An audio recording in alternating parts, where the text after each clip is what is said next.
let's introduce the last presentation.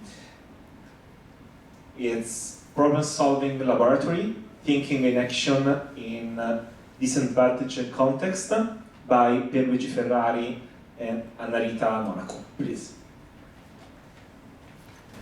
So, the idea of using discussion between people and non-peoples and reflection on the text and argumentation is another idea from the roots of Italian research in math education many years ago. In the 70s of the past century, we tried to develop discussion in order to prevent pupils from getting stuck before problems.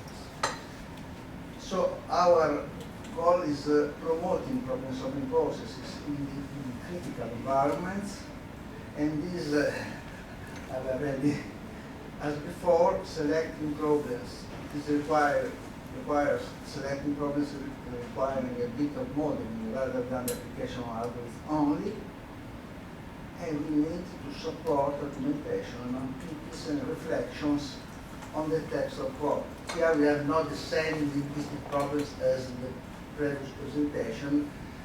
Also, if some people have more than one language, familiar language. Now, Annarita Monaco will describe the environment. A sample is a grade 5 class of a school in the outskirts of Rome. The peoples are 20. Two of them followed by the support teacher. In the last 4 years, we had experimental projects on various mathematical topics, combinatorial calculus, probability, pre-algebra, web, analysis accusi. During pandemics, we had platform-based remote problem solving in small groups where the co-author. We promoted the adoption of personal strategies and representation shared and negotiated in small groups. All problems are taken from the Transalpine Mathematical Rail database. The problems are chosen by peoples in a selection prepared by the teacher. T are freely organized into groups, 7 groups. 50 minutes are available for the solution. The answers are discussed with the third class. Some problems are proposed again with the request or discussing our own solution by some imaginary people or another class. And now argumentation is related to problem solving rather than to proof. In Italian literature on argumentation is more focused on the comparison between argumentation and proof. But there is maybe older stream of research about the relationship between argumentation and problem solving. Argumentation then was not called this way, it was called another way, but it is the same thing. Argumentation as a process rather than as a product.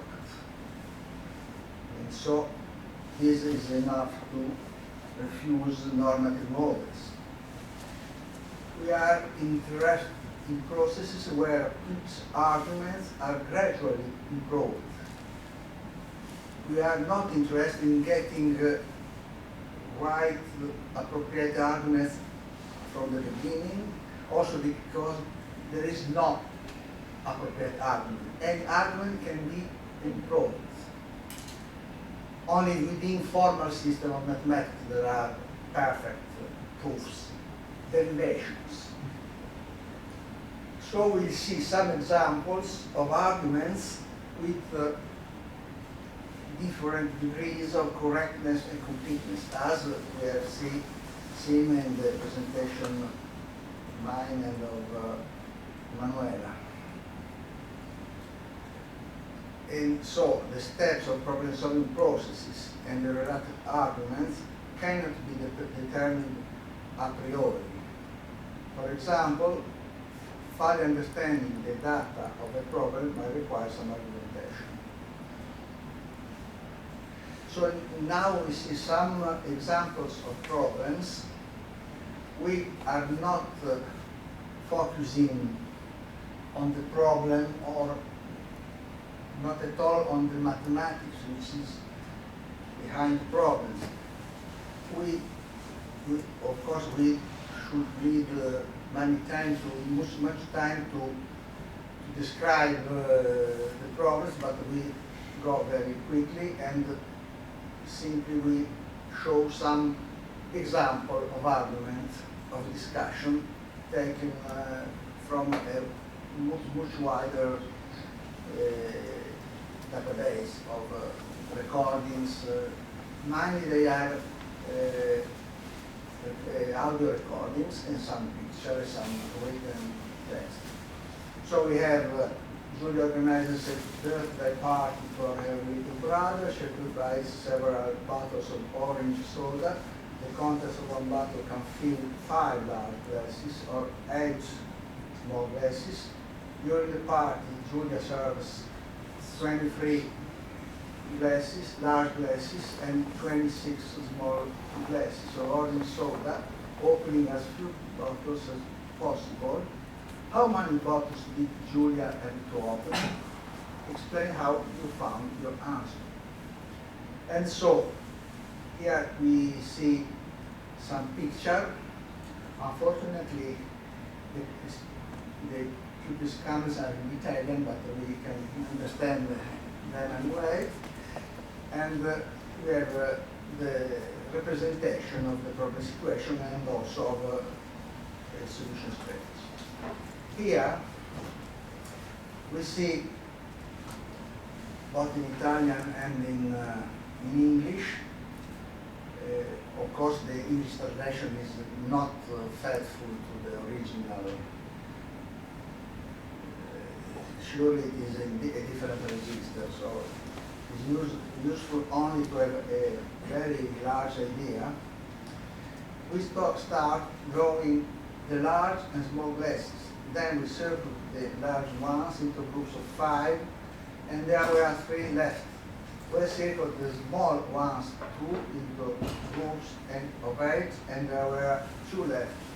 So Julia used 7 bottles, and considering the 3 and 2 glasses left, and considering that 2 small make 1 big, which is not true, she used 1 bottle more, but it was left just a drop for another big glass.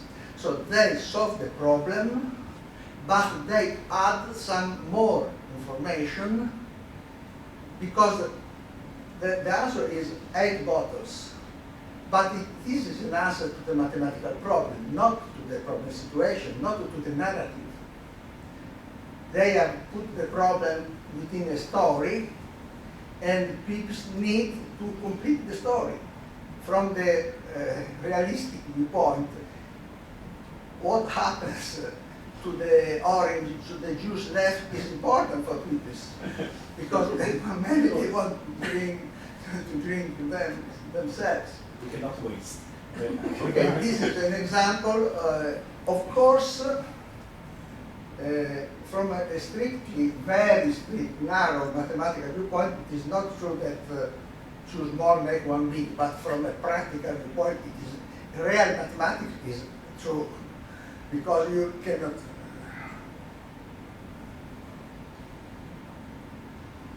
Another example of problem always from the rally. Bruno has 3 grandchildren, 2 of whom are twins. Adele asked him how old each child is. Bruno replies, if you multiply their ages, you get 36, and if you add them, you get another number. The eldest has red hair. Tell us how old the 3 children are, explain your reasoning, and give the details of the calculation. This is a kind of problem that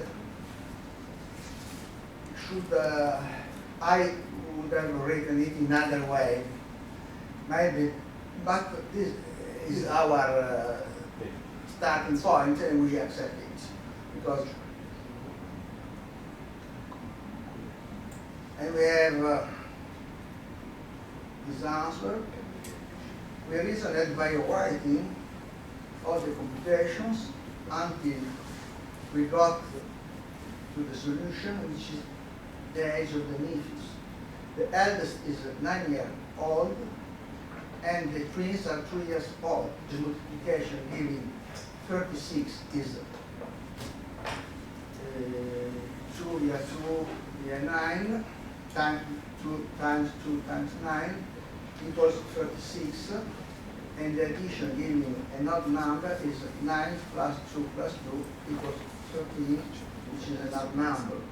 This is a strictly mathematical answer, and in this case, the teacher, she, used the method of relaunching the problem, reproposing the problem, simulating a wrong answer by some hypothetical kid.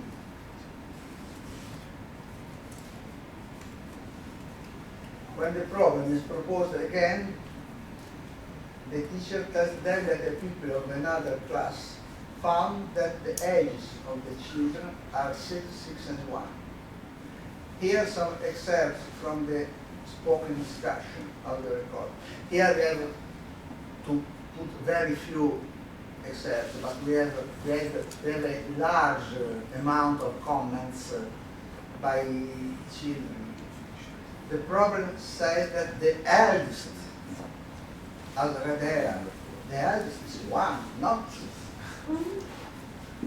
Otherwise, they should have written that the 2 eldest have red hair, that is the twins. Here the situation of the twins is helpful because they can imagine, it's a way of giving name to some of the characters of the story. The eldest is not a nuanced twin. That people is wrong because in the solution there are 2 eldest brothers, not 1. It means that the eldest has red hair. So we have the provocation of a fake wrong answer to induce people to go deeper into the solution, into the explanation of their solution. Another one, and then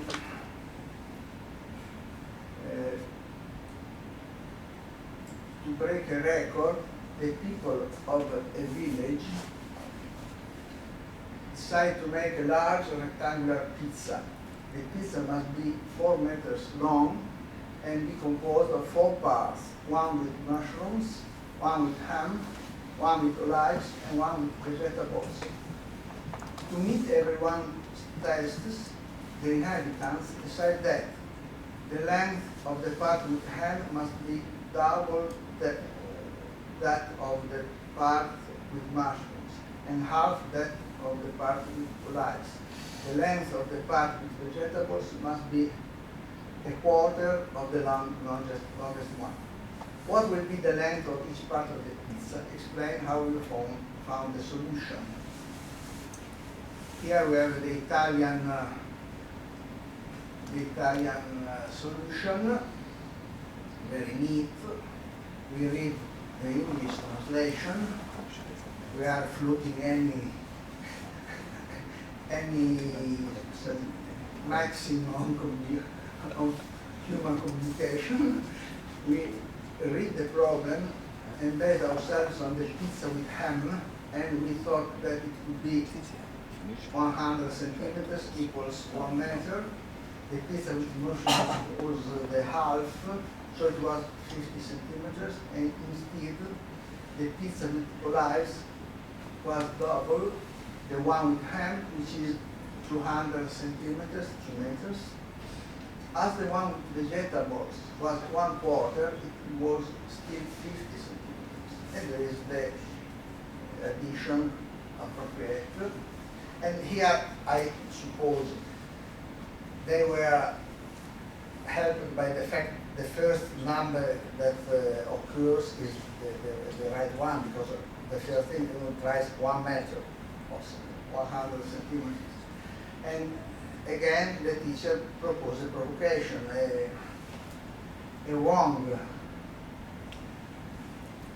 When the problem is proposed again, so with discussion, more discussion with some pupils, the teacher tells them that the pupils of another class they are very, very weak because of the other class, found that the part with mushrooms is 30 centimeters long. Here's an excerpt from the spoken discussion, audio recorded. If the part with mushrooms is shorter, then the part with olives should be longer. It's a matter of logic. If the part with mushrooms is 30 centimeters only, then 20 centimeters will be left with nothing.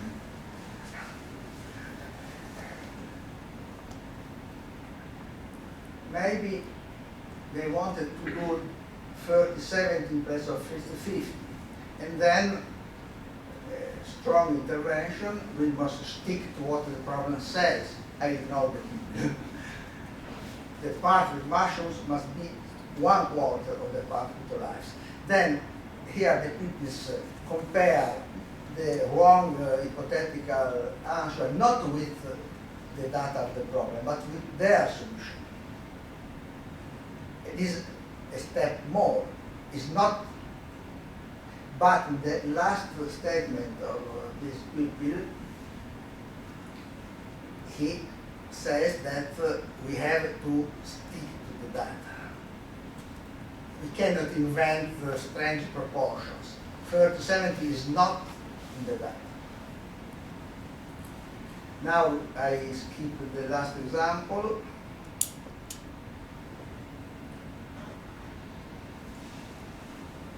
And so we have some suggestions for further research that can be drawn from the examples. That well-planned interaction and discussion can support the development of problem-solving strategies, even in critical environments. Multiple representations and reflections on the text can help pupils understand the problem situation. Contextual knowledge can help pupils devising a strategy. I think the pizza with nothing is not very good. And the uncle and the twins and the bottles and the juice. Asking students to conform their arguments to a fixed scheme can be an invitation to the richness of their arguments. Correctness and completeness of the arguments used by pupils are to be related to educational goals, not some absolute, as in mathematics sometimes it happens. We ask for perfection, we ask for some appropriateness, correctness, but we have always to ask ourselves what are the goals of this work, and then decide what to accept and where intervene to stimulate discussion, for example, about the use of some word, about something wrong, and so on. And with this, we thank you very much for